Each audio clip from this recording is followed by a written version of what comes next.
Welcome to the Hope Effect episode 2. And before we start, let's just be honest. This episode's dropping a day late. And I could come on here and do the whole typical sorry for the delay and leave it at that.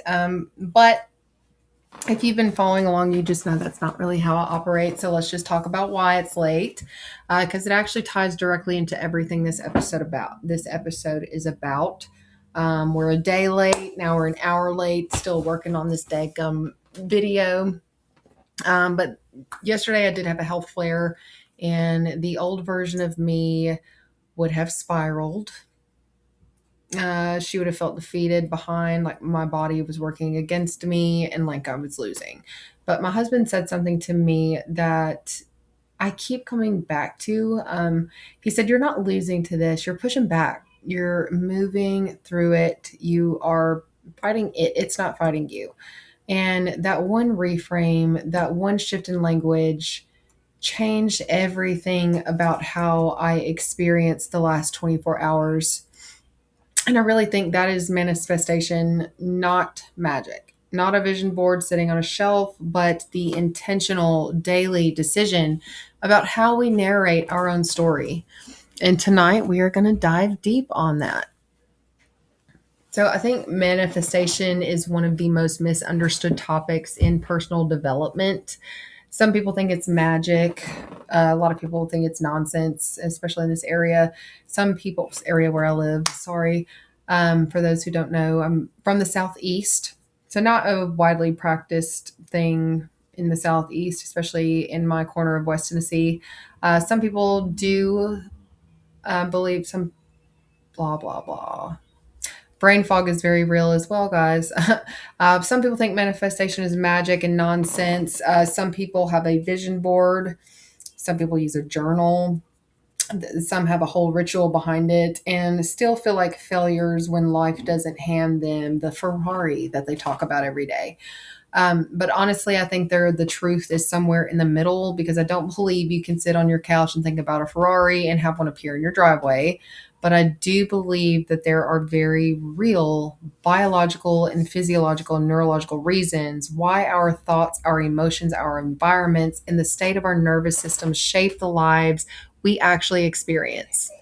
So, with my biomedical engineering background, I love the science, but I also lead a spiritual life, and I have a body that has forced me into a deep relationship with healing and a genuine curiosity about why some of what sounds so woo woo has so much evidence behind it.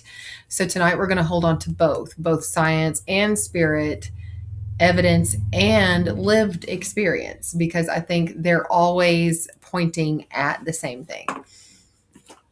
So let's start with our brain. Right now, our brain's receiving millions of pieces of information every single second. So sounds, temperature, the feeling of your clothes on your skin, light, movement, all of it simultaneously. But you're only consciously aware of a tiny fraction of it. Why? Because your brain has a filtering system. It's called the reticular activating system, the RAS. And its entire job is to decide what deserves your attention. Here's where it gets interesting.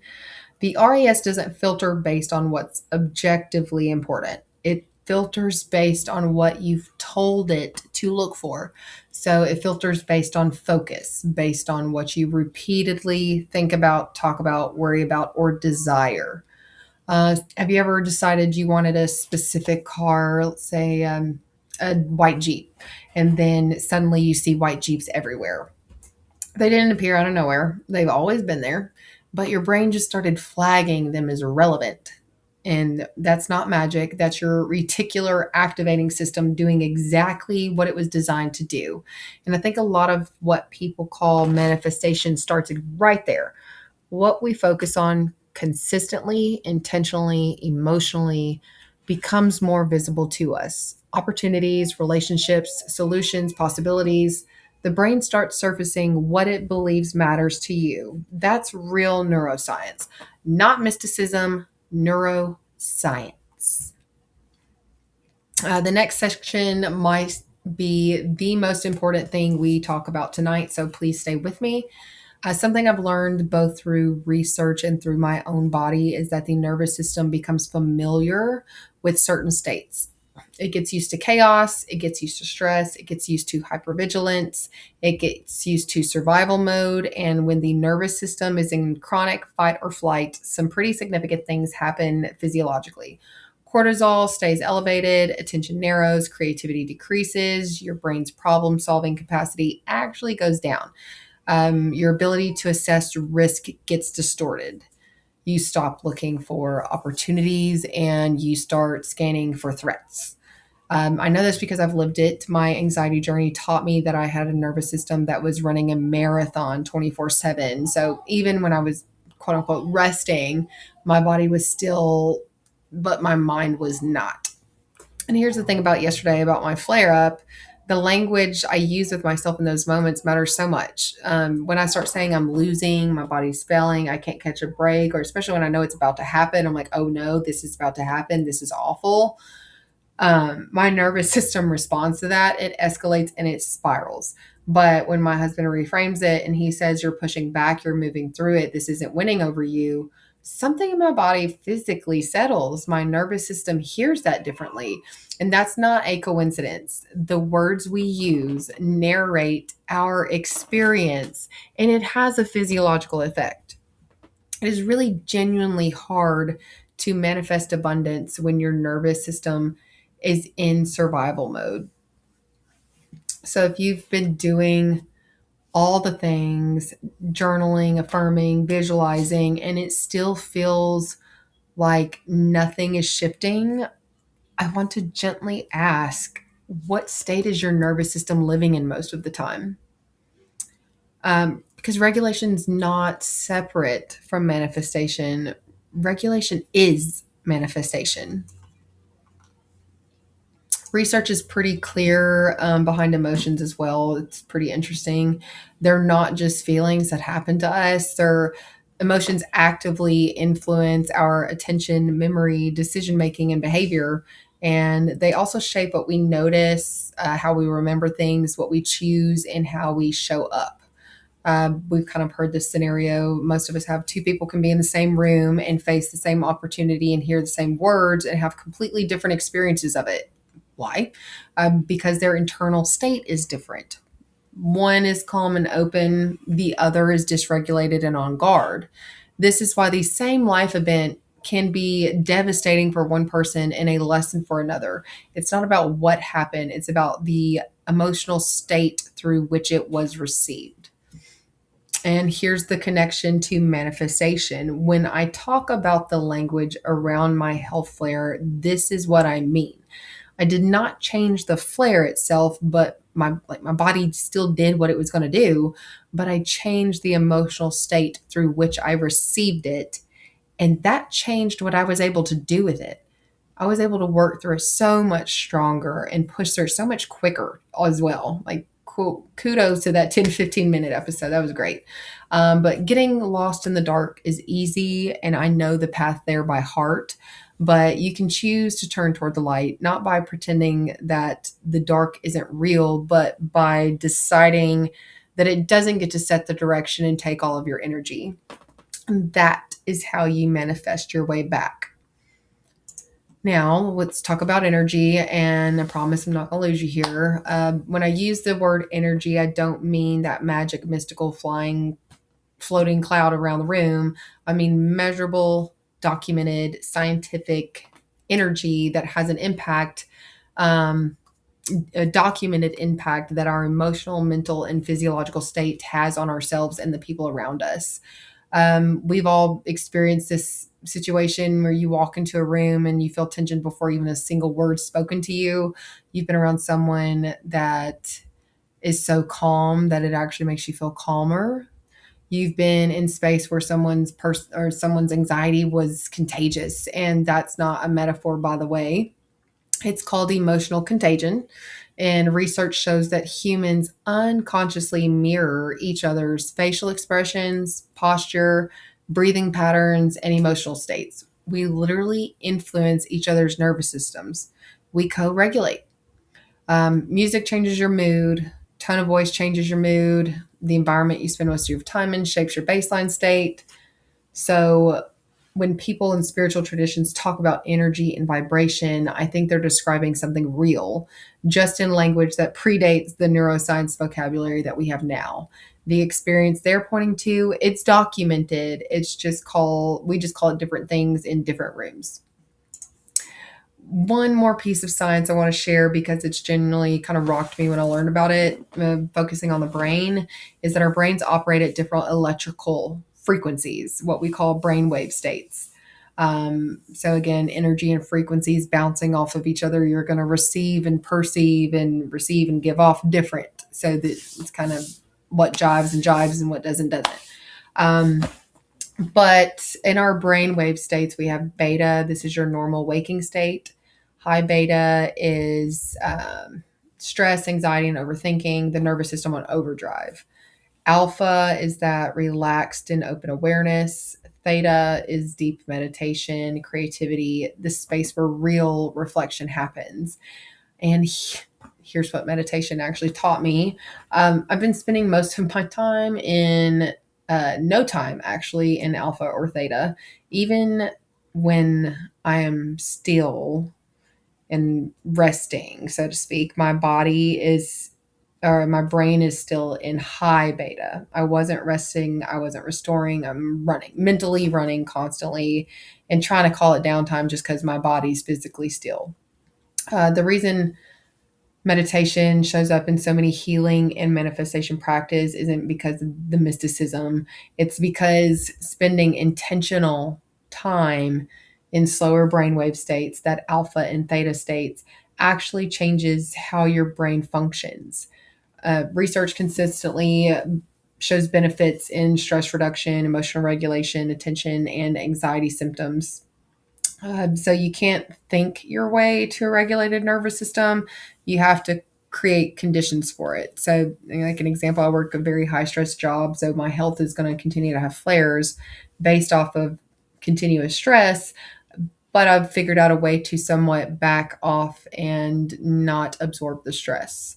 So, you have to create those conditions for it. So, the meditation, breath work, stillness, prayer, several different forms and whatever that looks like for you. And they're not luxuries, guys. They're infrastructure. You got to work hard to build that infrastructure. Next thing, I love this topic. Some people think it's really woo woo.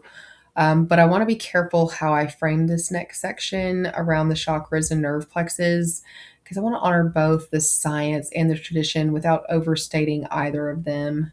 We got a cool graphic for this one as well. Chakras are not accepted as anatomical fact in Western medicine. I want to be clear on that one. But when I started looking at the parallels between chakra locations and the major nerve plexus of the body, I found it genuinely fascinating. Maybe too fascinating not to share. But the root chakra, which sits at like your groin area, holds your confidence and personal power. It's named for an actual anatomical. Sorry, where are we? The root chakra. All right, so it's not the anatomical structure yet. We're not that high up yet. Your root chakra is right at your pelvic area, and it's right at the base of your spine where you find that sacral plexus, that plexus nerve, and the root of the autonomic nervous system, the very system that governs our fight or flight mode. The solar plexus, which is like your abdomen area, confidence and personal power, it's named for the anatomical structure, the celiac plexus, which is a dense network of nerves in our abdomen. And here's what's pretty cool and meaningful about that. How many of us feel our stress there? That gut churning, the stomach dropping, the nausea before something hard. GI symptoms are one of the most common physical manifestations of emotional dysregulation. And I can speak to that personally. A lot of GI symptoms upper and lower. We ain't got it figured out yet. That's hopefully coming soon. Then we have the heart chakra, of course, around your heart, which is your connection and compassion. It corresponds to the cardiac nervous system and vagal regulation. The vagus nerve, which is the longest nerve in our body, it's referred to as the mind body highway. And when it's real well regulated, we feel safe, open, and connected. And when it's not regular, we close down, we go into that recluse mode. And then the throat chakra, right in your throat, is your expression and voice. So think about how many physical symptoms show up for people who spend years suppressing what they really need to say or what they really need to live. The tightness and the tension and literal constriction is felt in your throat like you can't speak. So I'm not saying that the chakra system is the same as Western anatomy, but I am saying when you look at where these systems overlap, it's really hard for me to believe that they're pointing at completely different things. I think they very much align with each other. And I know my personal experience reflects that. It's not everybody's experience is different though. There's really four key roots to manifestation. Manifestation is not a vision board or a wish. Here's how I kind of like to think about it. It's not sitting around waiting for your life to change, but it's becoming more aware or aware enough to even participate in creating the life that you want and regulated enough to recognize when it shows up. So we got 4 moves we're working with. We got awareness. So what patterns are you repeating? What story are you telling about yourself, your circumstances, your possibilities? Your regulation. So with regulation, what state is your nervous system living in? Because you cannot attract what you can't tolerate. You can't hold abundance from survival mode. Then we have alignment. Does my actual daily life reflect what I say and what I want? Not your Instagram or Pinterest board, but your calendar, your habits, and your language. And then action. What small intentional step am I taking today? Not someday, but today. And threading through all 4 of those is language. The words you use to talk to yourself, the story you tell about your challenges. Yesterday, I could have told myself I was behind, I was broken, my body's working against me. Today, I could be complaining about I'm late on an episode, I'm even late on the timing getting it out. I really could have used that story and shape every decision I made off of it or didn't make for the rest of the day and even today. But instead, my husband reminded me of a different story, and I chose to pick it up and carry it with a more positive verbiage. And that is manifestation, not the absence of the hard things, but the way you move through them. I'm telling you, if I would have handled yesterday any differently, I would have not been able to work. I probably wouldn't even be able to do this recording and try to get the episode out. It's very debilitating. So my husband even really says, he's like, we found our method. And so the fact that he even verbalizes it as our method because we work through it together is so huge for me. It's the first time in my life I think I feel fully seen and supported. And that also creates another chapter of safety that I get to introduce to my nervous system. So pretty cool. There's more, the more I learn about the body and the nervous system and meditation, energy, spirituality, and healing, the more I realize that they're not separate conversations. They've always been the same conversation. The conversation about learning who we are, understanding how we're wired, and becoming intentional about the life we're choosing to create, even when our circumstances don't cooperate, especially then. That's the Hope Effect. I will see you on the next one.